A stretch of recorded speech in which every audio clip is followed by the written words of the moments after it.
आज हमारे पास ये स्मार्टन कंपनी का इन्वर्टर रिपेयर होने के लिए आया है।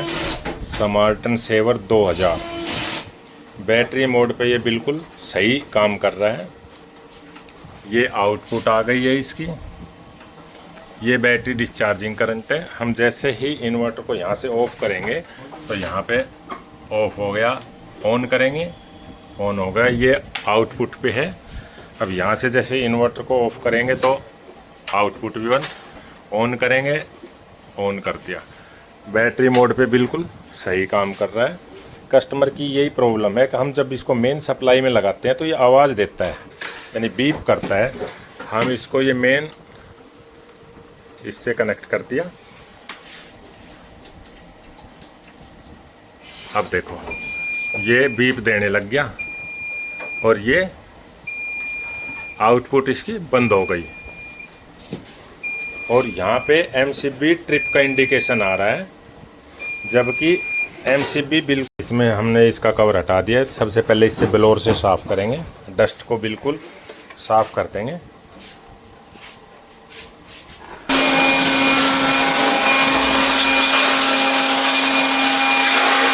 हमने ये साफ़ कर लिया है। अब ये MCB ट्रिप किस कारण से शो करता है, या तो हमारी MCB की कंटिन्यूटी ना बन रही हो, ख़राब हो, यहाँ से कंटिन्यूटी आ गई, फिर ये कनेक्ट होते हैं आपस में। जैसे ही इन्वर्टर चल रहा है तो इसमें 12 वोल्ट आती है रिले अपनी पोजीशन करके, और ये डिस्कनेक्ट हो जाती है। और जैसे ही मेन सप्लाई आएगी तो मेन सप्लाई पे हमारे ये न्यूट्रल और फेस यहाँ पे चले गए। ट्रांसफार्मर से सेंस करा दी माइक्रो को। अगर मेन सप्लाई आ गई है तो ये इसकी जो पल्स स्विचिंग कराता है उसको बंद करा देता है, और दूसरी साइड रिले को जो 12 वोल्ट मिल रही है ट्रांजिस्टर के माध्यम से इसको ऑफ करा देता है। यानी कि ये पोजीशन चेंज हो जाएगी तो ये आपस में दोनों कनेक्ट हो जाएंगे और चार्जिंग प्रक्रिया शुरू हो जाएगी। अब इस कंडीशन में या तो ये रिले जो है ये चिपकी हुई है, या इस पे 12 वोल्ट कंटिन्यू बनी हुई है, या फिर जो ये ट्रांजिस्टर ये शॉर्ट है और इससे शॉर्ट होने के कारण इस पे परमानेंट 12 वोल्ट बनी रहती है, AC टाइम में भी और DC टाइम में भी। अब हम इसमें इसकी वोल्टेज चेक करेंगे। अब जैसे ही हम बैटरी से इसको कनेक्ट करेंगे तो रिले पे जब वोल्ट आएगी तो ऑपरेट होगी, इसमें आवाज़ आएगी। देखो मैं ऑन करता हूँ, बीप की भी आवाज़ आएगी।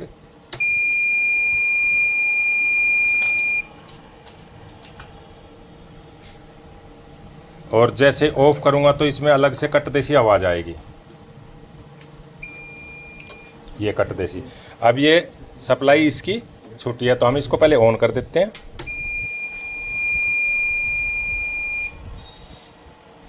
रिले पे 12 वोल्ट आ चुकी है। अब हम इस पे मेन सप्लाई देंगे। हमने मेन सप्लाई दे दी है इसको 220 वोल्ट। यह आउटपुट छोड़ गई और ना तो रिले पे कोई आवाज़ आई, इसका मतलब इसकी 12 वोल्ट बनी हुई है। हम इसकी 12 वोल्ट चेक करते हैं।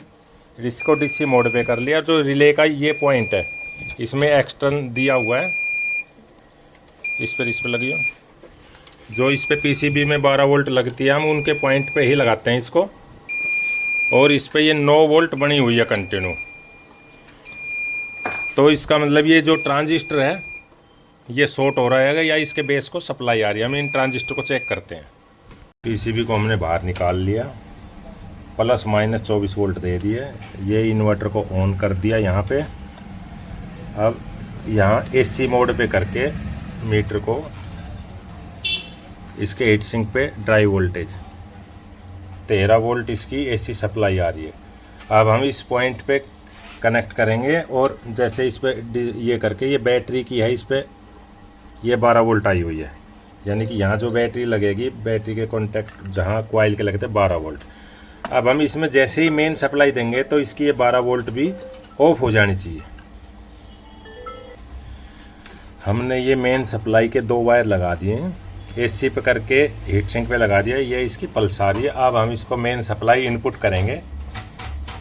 ये इनपुट कर दिया हमने। ये इसकी जो स्विचिंग है वो बंद हो गई है। अब इस टाइम पे हम जो बैटरी यानी रिले की कॉइल पे जो आता है ये बंद होना चाहिए सप्लाई। अब यहाँ पे 11 साढ़े 11 वोल्ट बनी हुई है, ये देखो। तो स्विचिंग तो बंद हो गई, लेकिन जो रिले है वो ऑन है, रिले ऑफ नहीं हो रही। तो ये ट्रांजिस्टर देखते हैं क्यों इसको सप्लाई मिली हुई है। अगर यहाँ पे ऑफ हो जाती, यहाँ रिले की सप्लाई ऑफ हो जाती, फिर हम रिले का फॉल्ट पे जाते हैं। हो सकता है उस टाइम पे रिले चिपक रही हो, लेकिन यहाँ रिले इसकी एमसीबी बनी हुई है। हम इसके ट्रांजिस्टर को बाहर निकालेंगे और चेक करेंगे जो ये रिले की कॉइल पे जो सप्लाई देता है प्लस और माइनस, उस ट्रांजिस्टर को चेक करेंगे। ट्रांजिस्टर को मैंने बाहर निकाल लिया। ये है TCNL 100।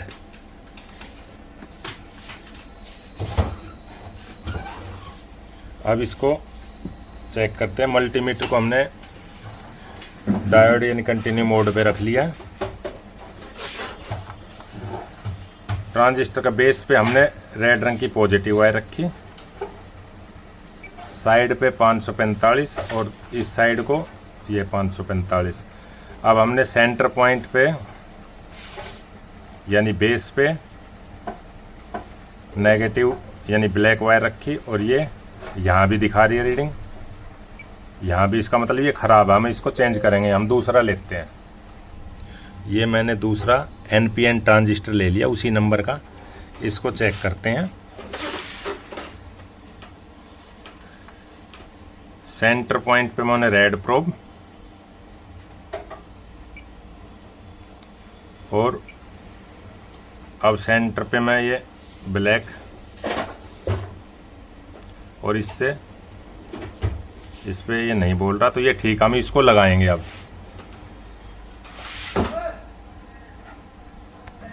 ये हमने लगा दिया। ये Q3 की लोकेशन पे ये ट्रांजिस्टर लगा हुआ है। अब इसको चेक करेंगे। मैंने सप्लाई लगा दी है, ऑन कर दिया है। ये इसकी इस पे आ गया हीट सिंक पे, ये ड्राइव पल्स आ गई है AC की। अब मैं इसको मेन सप्लाई को कनेक्ट करता हूँ। कनेक्ट कर दिया, ये चेंज हो गया यानी सप्लाई बंद, बीप देने लगा। अब मैंने DC पे करके अब यहाँ देखता हूँ, यहाँ पहले वोल्ट बनी हुई थी, अब यहाँ वोल्ट नहीं बननी चाहिए। अब यहाँ नहीं, वो कोई वोल्टेज नहीं बन रही इसकी रिले के पॉइंट पे। इसका मतलब हमारा ये जो फॉल्ट था ये रिमूव हो चुका है, ट्रांजिस्टर की प्रॉब्लम थी। अब हम इसको इन्वर्टर में फिट कर देंगे, इसको कंप्लीट ये कार्ड को फिट कर देंगे।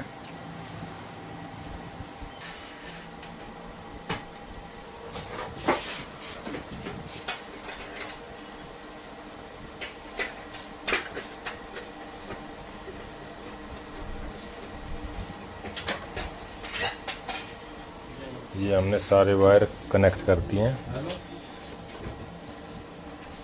हीट सिंक पे लगा दिया, प्लस भी माइनस भी। ये रिले का यहाँ पे लगा हुआ था, रिले का ये फीडबैक का है इसका।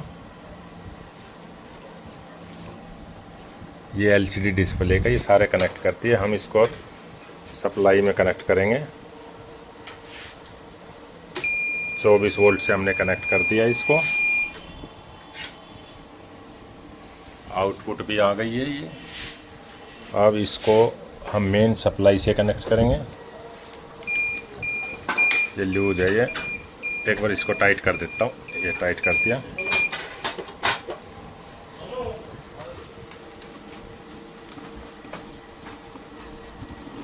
ये इसको मेन से कनेक्ट कर दिया। अब ये हम इनपुट वोल्टेज देंगे इसको।